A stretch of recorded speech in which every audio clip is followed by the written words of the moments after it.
I am standing in one of the oldest loft buildings in New York City.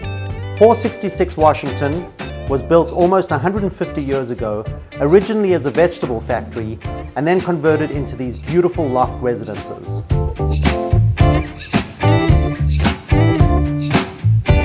So the current owner of this loft really wanted to bring out the original detail.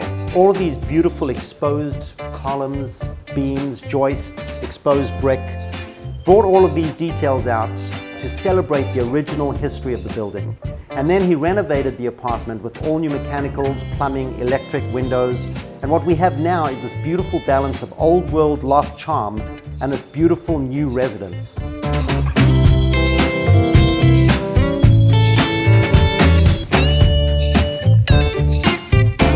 So anyone who's lived in a loft will tell you that one of the best features is the fact that you can connect your kitchen to your living space and make one huge entertainment zone. And this apartment really does that.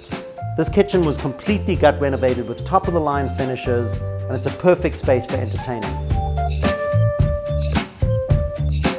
One of the many things that makes this loft truly special is the fact that the public space is totally separate from the private space, which has 4 bedrooms, 3.5 bathrooms, and an additional living room.